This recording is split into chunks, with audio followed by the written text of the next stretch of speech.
Happy Saturday morning from Garland, Texas, USA. This is another edition of what I'm calling the Saturday morning coffee talk. Did it last week, liked it, thought there was a little bit of success with it. Doing it this week, obviously, it's kind of fun for me because I've been using this forum for preaching and teaching Bible. That's what I'm all about. That's what I do. I've been doing a lot of that since this whole coronavirus thing began. And Saturday mornings I get up, and you know what? I got the weekend off. I'm essential employee, essential business. I work all week, and I really do look forward to the weekend. And I get up Saturday raring to go. There's so many things to do that I want to do. Good morning, Dawn. How are you, hon? And I'm excited to go. I'm up before 6 a.m. on Saturdays, and coffee's ready, and I'm all showered, and I look forward to it. So I'm in a good mood, and I try to have some other things on my mind too. And it's hard to really have anything on my mind other than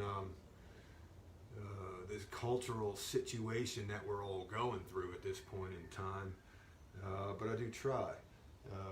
I got my Harley wheeled out, ready to go. I'm taking it down to the mechanic today. No big deal or anything like that. I got a rear tire needs to be swapped out. And I've been riding on bologna skin for the past couple of weeks.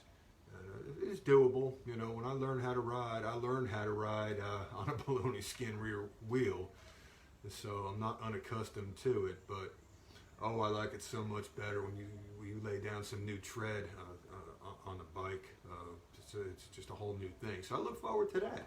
It's going to be a good riding day, probably a little bit windy, but the skies are blue and the grass is green, and it's supposed to be like 75, not exactly hot or anything like that, but good enough, riding around in a t-shirt, whatnot.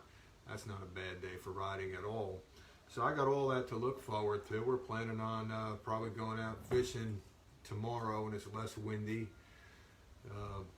So I got a little weekend of enjoyment ahead of me. Nonetheless, I wake up on Saturday morning with all these good things to look forward to. And what's the first thing out of both of our mouths as we're getting up, having our first cup of coffee this morning? But just things that are related to the coronavirus and what's going on. I don't even want to hear no more about that stuff, to be honest with you. But it's a big deal. I think a lot more is being made out of it than there really is. I mean, in terms of the virus itself, I don't think it's that big a thing. I think we don't have all the information. If you're watching TV or anything like that, getting your news from general media sources, and you went fishing yesterday. Where'd you go? I want to know where you went. I want to know if Lake Levon is biting or not. I heard the dam was opened on. Let me know if you were up there or somewhere else. We got it here. People in my church, the bikers that I hang around with, to a man, to a woman, we're pretty sure that we already had whatever this damn coronavirus is back in November and December. It went through. The whole household had it. Half the church had it. People were sicker than normal, sicker in an abnormal way, right? It was really weird. I've talked about it here. You went out on Hubbard, okay? I talked about it maybe last week, a couple weeks ago. I had this really weird sore throat all the way down here. It was like nothing I ever had before. It was like coughing up razor blades. I was sick for like 5 or 6 days. I missed a day at work. Oh, it was that bad. I missed a day of work. But we had it, and then those of us who went to the doctor with it, they were told that they had just some kind of unknown respiratory infection. And then they were sent home. No big deal. It was no big deal back then. But now the talk of the pandemic around it begins, and everybody goes into fear. And fear is what I want to talk about here, all right? Fear is at the root of everything that's going on. Fear. We're afraid of what? First of all, what? Getting sick and dying.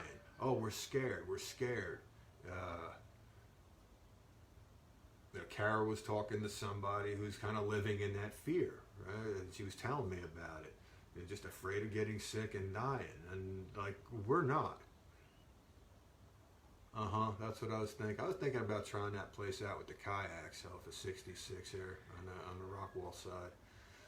I drive past that once a week, and I'm like, we'll try that out. Might even be good on a windy day if the wind is coming up from the south. But anyway, this fear, and we are hit from news media outlets with ideas that we're in this pandemic and that there is just this nasty killer disease floating around in the air, and we've got everything to be afraid of, and it's so bad that we can't operate in a normal way. We can't convene with each other. We can't work. The businesses are being shut down, non-essential ones, and the ones that are open, they have to change the way that they function in order that we don't spread this around. And it seems ridiculous to me. My job is affected by it. Not that I don't have a job, but the nature of what I do in the course of a day is changed a little bit, and it takes up some of my time. Part of my job, building maintenance and things related to that. What I do, how I prepare a place for a day's business, it's not a big deal to me or anything like that. It's just an added element. But I look at some of the things. It's like, is this really going to help? Is this really going to stop anything?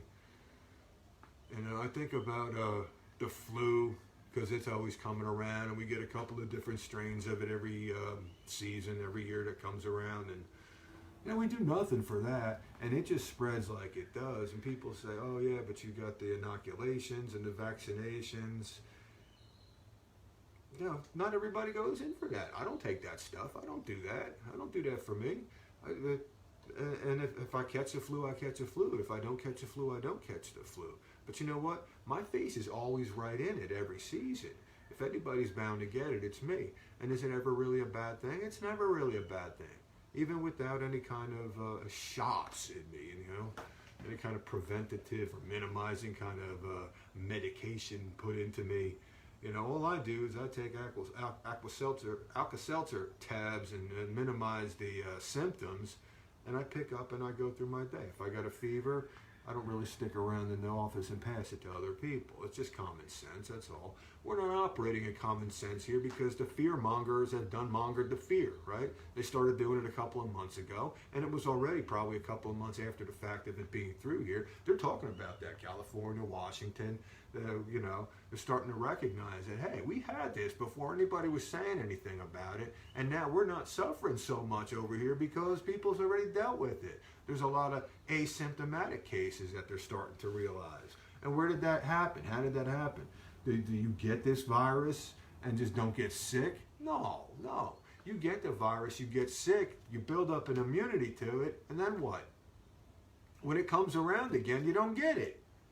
And that's how it's supposed to work. And we're being prevented from doing that by the measures that we're taking. Instead of nutting up and just being real men and real women and just taking it on the chin and living life like we do. We don't live life in fear generally when it comes to these things. But now this has created some kind of massive fear. But the worst part of it is, to me, it seems like it's manufactured. It seems like it's manufactured, and we're walking now into the perfect storm. We've got this fear base going on, and there's so many things that are tied with it. There's people that want to take advantage of it, of course. You've got political opponents at every level. One set of them, the ones that are oriented towards the communism, those un-American types, right? They actually are trying to fuel the fire of this pandemic, take the situation, make it worse. They're looking to destroy the fiber of this country, all for political gain, so that they can impose their socialist agenda and globalist agenda onto us. They're trying to cripple the economy. It's what they're trying to do. And at the same time, you've got evangelical Christians, right? I sort of myself, I guess, sort of qualify as that, but I'm not full out in terms of some of the things that these people believe. And when you start to get in like all this end time stuff, right?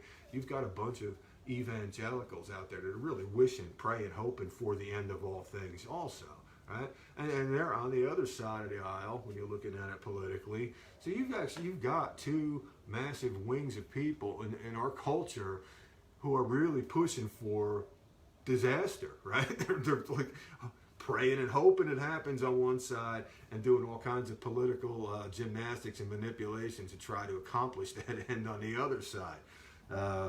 And above and beyond all that, you've got all these rich zillionaires of the world who have their globalist agendas also. And they're all getting old, right? They're all like in their 70s and 80s and 90s. And, they have invested a whole lot in their lives towards their agendas. And they're going to die without seeing it happen? Without any of it coming to fruition? No. And they're all pushing. That's where the push is coming from. I promise you, that's where the push is coming from. It's those ultimate rich people at the top that are always trying to impact how we live and where our future is for their gain, whatever their gain may be. And they got all the money in the world. Now what's left? Power? Okay, it's probably something like that. But they're fueling the fire because they want to see results of their life, and look at the rest of us. We got generally a real bloated society. Things have been well for a real long time. We've had no kind of Great Depression in my lifetime, and I'm not young, right? And in fact, my parents, who are older than me by definition, they didn't experience that either. Now, my father and his family went through the hard times of World War II, right? And that's probably worse than a depression. That's a depression on steroids, what happened back in Europe back then, right? Understood. So there are people in and amongst us that have survived some real heinous stuff in history, right? Most of us have not, but some of us have. There's still a couple of them left out there. And even still, my father was a baby when it was happening, right? My uncle who just died, his older brother who was like 5-6 years older than him, he got to see it. He witnessed it. And he just passed a couple of months ago, so he's not even left to tell the stories. But by and large, 99% of the world has not really, well, I can't say the world, 99% of America has not seen really, really hard times. The kind of stuff that we're fixing to face right here, right? Ain't seen it. And like I said, there's a perfect storm of brewing, and this country, because we have not had hard times, have not known hard times, we are very bloated, right? We're accustomed to the good life. Everybody's got a little pinch of fat on them or more. We've been living high on the hog compared to a lot of the rest of the world, and certainly compared to history in general. These have been the best of times for quite a long time, right? It's been the best of times pretty much steadily interrupted for better than 50 years, 50, 60 years. Go all the way back to like post-World War II. It's been pretty much of a cruise. Yeah, a little civil disruption here and there, but not much. Usually oriented directly to one particular thing. But we've not had a stock market crash that's had any impact on society. We've had a recession that has like driven everybody into poverty and desperation, and there's been nothing like that. We're accustomed to a lifestyle that we can't imagine it to be any other way. Maybe it's a smack in the face that we're due, because a lot of us don't recognize history. A lot of us aren't paying attention to history, and it might be time that the nation gets a wake-up call in that regard. Another element of the perfect storm, speaking of our society, is, with that attitude, what do? How do we raise our children up? Me, myself, I never had children. I have borrowed a couple others. I've been a stepfather a few times around a multitude of people by now, as it is. But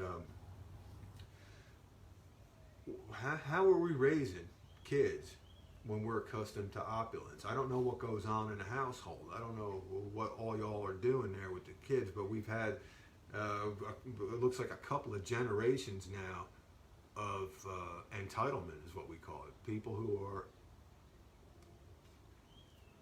experiencing this world from a position of entitlement, like they're royalty, like they're little princes and princesses.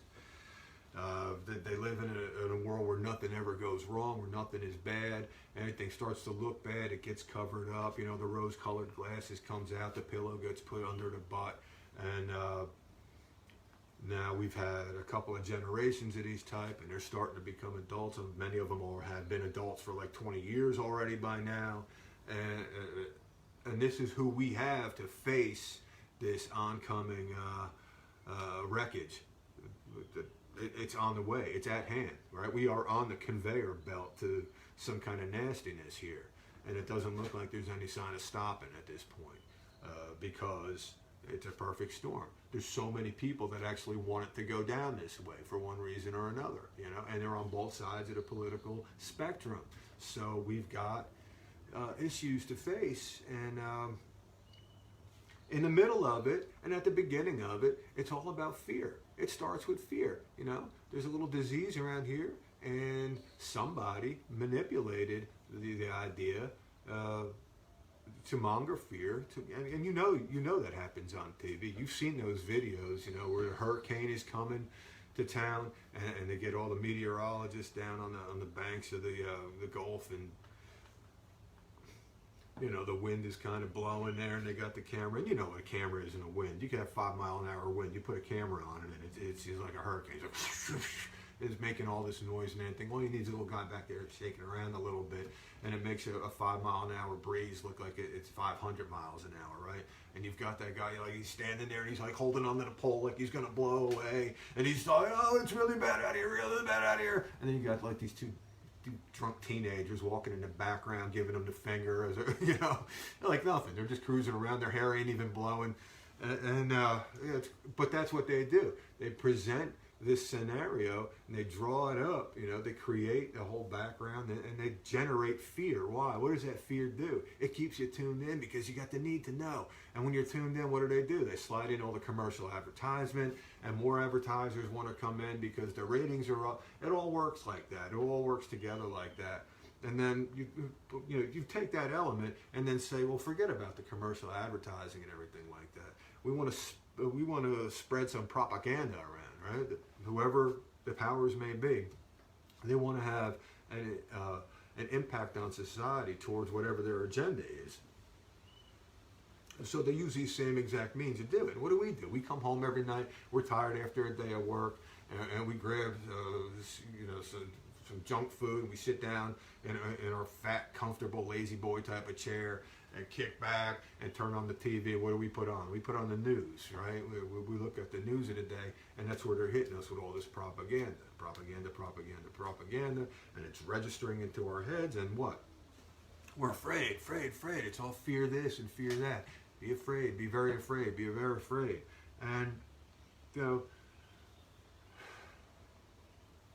everything that we're dealing with now has been spawned by these fears. Like I said, being afraid of getting sick and dying, right? Next thing you're going to be afraid of is not being able to get food.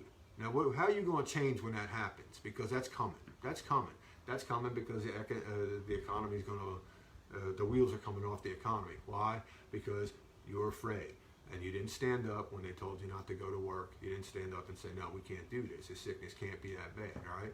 And weeks have gone by, and you realize it really ain't that bad. And it ain't really that bad, believe me. It really ain't that bad. And you still haven't stood up, you know? And now the checks are starting to roll in, and you're getting the unemployment, and you're getting all the stimulus and everything, and you're still living high on the hog. And in many cases, better than you were doing already before, right? Not for every case, not for most, but many cases are like that. People are actually living better this way, and that's part of the plan, you know? That's part of the plan. It's showing how socialism works, right? Socialism doesn't work, and it literally doesn't work. You don't work. And if everybody's not pitching in, this machine ain't going to spin, all right? You got to be at work. But you've been scared out of it, and then you've been lulled into keeping it, right? so many of us. But there's going to be a bunch of us that you're going to start losing your creature comforts, and it's going to get down to where you can't get food. You're actually going to have to go a whole day without eating somewhere along the way. Imagine that. In my life, I've done that. I fast. I do. I don't eat this day. I don't eat for a few days. I don't eat for a week sometimes. It's just part of who I am and how I roll. I'm accustomed to it. And when I talk about this in conversation with people, they look at me like I'm insane. They can't imagine going a whole day without food. And I see it when I'm around at work. Everybody's got food squirreled away everywhere, They can't go 15 minutes of the stress of the job without ducking into a corner and, jamming up some sugar and carbs into their system and going and face the day again. It's like, But I know what it's like. I worked like that myself when I was younger, and I get it. I understand. It's a stress reaction. But everybody's getting sick. You can see it. Everybody's getting all out of shape and just looking bad in the eyes. Not being healthy. I don't feel that way. I feel like I'm healthy. I feel like I'm beaming out. What the hell's the difference? Well, I'm not eating like that. Number one. Probably number two. Number one, I've got faith, and that's what this is about. And when I'm talking, it's always about faith. We're really talking about fear. We're talking about this perfect storm that's setting up and how bad things are really fixing to get. And I'm starting to see like there ain't no way out of it. It's going to happen. It's going to happen. We're going to suffer. And maybe it's about time, right? This is going to be a very memorable time in history. And when we look back at it, we're going to realize, shit, we didn't even have to go through any of that. Didn't have to do it. But we bought into the fear. So why? What's this big deal about fear? Why you got it? Why you got it? Anybody in the churches, I talk amongst my church people, and I talk amongst my, the pastors. We know because we're men of faith. We don't operate by fear. And we're watching as this whole world is going in decline because everybody's afraid. And what's there to be afraid of? Like I say, you're going to be afraid of getting sick and dying, right? When you're a Christian, here's Chengan. He's a Christian, man. He knows. Scott, how you doing, Scott? Good to see you. He knows. When you're a Christian man, dying is a win-win situation, all right? We die from here, we go to heaven, we go to paradise. This is not just some made-up stuff. This is the terms of God. This is God on God's terms, saying, hey, you come to faith in Jesus Christ, and you will have eternal life. And you know what? These zillionaires I was talking about, these guys, all gray-haired, and they're dying, and they've had this agenda their whole life to try to globalize the whole world and wreck this whole place. Now they want to see it come to fruition, so they're pushing and pushing and pushing. No matter how many zillions of dollars they got, guess what? Guess what? They can't buy another day. They cannot buy another day. And they're going to die and go to hell, and it's over for them. But for somebody like me, a poor man who is of the faith and beaming with the faith, I get eternal life, and it don't cost me a freaking nickel. The money don't matter. But I've got faith, and I am out to spread faith, not fearmonger, not scare you into the faith. Just let you know that you have a whole different attitude when you're a man of God and when you're a woman of God. You do not fear these things. You do not react by running to the store and buying up all the toilet paper. You're thinking everybody's need to wipe their ass. I'll get mine and everybody will get theirs and it'll be there. But no, fear drives it all, and we are all susceptible to fear if we have nothing to be faithful in. So I come out on Saturday morning not to preach, but here I am preaching because that's who I am and that's what I do. You have fear because you do not have faith. You may call yourself a Christian or you may not call yourself a Christian. But if you are afraid of what's been going on, if you're afraid of a tiny little germ, if you're afraid of getting sick, if you're afraid of dying, you probably don't have faith. So what do we do about that? What do we do about that? Well, you know what? I can't convince you to come to Christ. The world is the best salesman of that. And it's fixing to sell out to a lot of people in the coming months and maybe years. All right? If we survive years. Coming months for sure. This is all going to crash and burn. And everybody's going to have a lot less of what they're used to. A lot less of what they're used to. The opulence is going to go away. Think Great Depression days, right? And then what's going to happen in there? What's going to happen in there when you can't even get an apple to feed yourself every day? You're out on the streets begging to people who's got nothing to give. What's that going to be like? You didn't learn from history. You didn't read the history books when you were in school. You didn't listen to what your elder and wiser people were telling you about the hard times. You laughed at it. You thought, that'll never happen. That can't happen to a guy like me. No. Well, it's going to happen. It's going to happen. And when you do, you're going to be brought down to your knees, because every knee will bow and everybody will profess the name of the Lord. And some are going to do it before we cross over into death, and some of us are not. The ones who get there before, they're going to find eternal life, as long as they persevere in the faith to the end, right? And the ones who do not, they're going into eternal damnation. These are the terms of God. This is the way it goes. So what? So what? You know what? I'm not going to convince you. That's not what I'm here. But the world will convince you. And if it don't, what does it matter anyway? But I want to thank every one of you who are so afraid that you've allowed this situation to unfold the way it has. All right? Your fear is basically the stupidity that has oiled this machine. And now we've got the perfect storm, like I said, right? You got all these communist-oriented people that are really pushing for disaster for their political agenda. You've got so many evangelicals who are praying for the end times because it goes along with their understanding and their political agenda also. You've got these a pandemic that is generating fear over something that is not. There's nothing to be afraid of. But now we've created this boogeyman, and the propaganda has just been pushing people, who are susceptible to being afraid, to actually coming into terror. They're afraid now. And like I said, you got the old globalist, the zillionaires who are trying to see their agenda coming through fruition, and they're putting all their funds and money into this because this is how you're going to do it. You're going to destroy society to rebuild it the way they want it to be. And that's going on. And on top of it, us, all the recipients, Joe Q. Public, we're fat and bloated from living a life of luxury and opulence. And you don't realize it. You don't realize it here unless somebody's taught it to you. Like I said, I had it in my life. My father was born in a concentration camp. My family went through hell. They went through hell during World War II. Political disposition, being taken. My grandmother was raped by Nazis. I heard the stories. It's a horrible, horrible, horrible ordeal. And because I got to hear it, I didn't get to live it, but I got to hear it, and I didn't laugh at it. I took that seriously because I saw it in their eyes. I saw it in their eyes, just how horrible it was. But the rest of us, we don't get that opportunity, right? We didn't live it, and most of us didn't know anybody who lived it. And we didn't learn our lessons. We didn't get lessons. Now we're fat. Now we're bloated. And now we're lazy. And we expect way too much. And then we've raised kids. We've raised a couple of generations of princes and princesses that live in this sense of entitlement too. I mean, they're bloated in the head in ways that we're not even, ways that we're not even. And so we're ready. We're ripe and ready for the disaster to come on to us. So, where's Jesus Christ in your life? Right? Is he there or is he not there? If he's not there, well, be afraid. Be very afraid, because this is going to suck.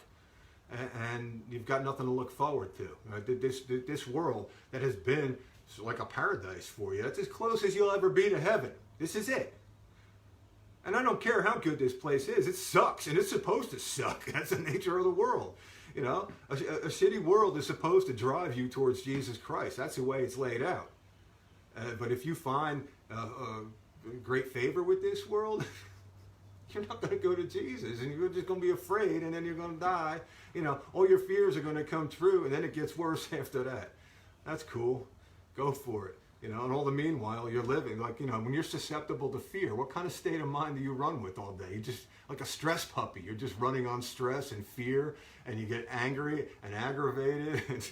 Everything bothers you, and everything sucks, and you pretend it don't. You say, it's all right because I got a big house, and I got a wife, and you have family, and all these things make it okay, but you can't take it with you when you die. You've heard that before. It's cliche, but it's true. Most cliches are. We got the perfect storm here, and when it's all over, who's gonna win? Who's gonna win? I know who's gonna win. It says so in the Bible.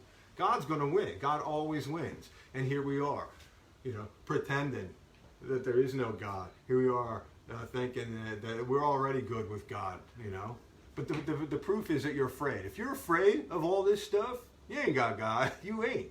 You ain't there. You wouldn't be afraid because God's got this. God is sovereign, right? That's a word that's misused in the faith a lot. But all that means he's above all things. He allows for Satan to have dominion, what we call the world. That's the kingdom of Satan, this world that we live in, that we're so afraid of. But God's in charge of that. He allowed it to be that way. And there's a reason he allowed it to be. It's just like I told you before. The world is supposed to suck. And Satan is the one who guarantees that it's going to suck. God put the king of suckage in charge of all this stuff just to make sure it sucks. So we think twice about what we're dealing with here, and maybe we just look to God as a solution to it all. Maybe. I did before all this horror and terror comes to unfold. And it's changed me. I'm a changed man, Evidence that you're not faithful in Christ is that you're afraid of everything, right? Evidence that you are faithful in Christ is that you're transformed of the mind. You're a different person as a result of it, And after years of being this way, it's evident in me. If you knew me back then, you know I'm changed. You know I'm different. I'm not half the ogre I used to be, I'm a lot different. And I'm a lot happier. And, I care. I care about people. I genuinely do. And at the same time, I hate people because this is ridiculous what we're doing. But it's my job to help. It's my job to do what I can to stop this craziness. And what I see is that craziness all stems from one little word, fear. It all begins with that. And that's nothing new. Like I said, the guys who I hang with, the guys who I run with, who I talk to, we know this. But we all Christian too. We all have that faith in God. See, faith is the opposite of fear. When you got fear running things, you are void of faith. And you need to understand that. Do you think you're a Christian man? Do you think you're a Christian woman, but you're running around being very, very afraid of all this pandemic stuff? Are you afraid you're going to get sick and die? What are you going to be afraid of? Like I told you, you're a Christian. Death is a win-win. Whether you live or die, it's a win-win. You're here, good, you win. You die, you're in paradise. You win. All good, all good. Isn't God good? They say God's good all the time. Well, get with it. Get with it. I can't sell it to you. You're going to find out the hard way. But at least think about it today. Always, Always look at where you stand with God. The fear that we have is evidence that we're not in good standing with God. And that we need to take very seriously. We don't just call ourselves Christian and expect it to be so. Jesus told us that many will believe that. And he will tell them, away, you workers of iniquity, for I never knew you. How many of us go through our lives thinking that we're saved Christians, only to find out in the end we really never were? I encourage you right now, look at this faith, this opposite of fear. Look at this Christian faith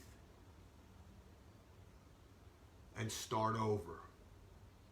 Make sure you are right with God. That's what we call righteous. Are you right with God? If you was right with God, you would not be afraid. You would not be afraid. How do you get right with God?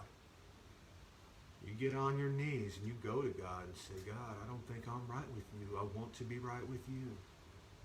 I want to be right with you. I'm not sure exactly what to do, but I realize this, God.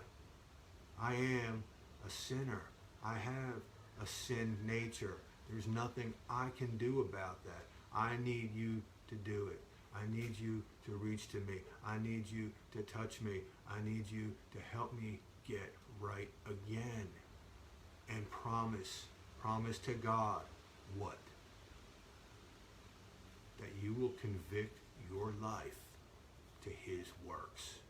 And follow out that conviction. You accept the new covenant. You become his.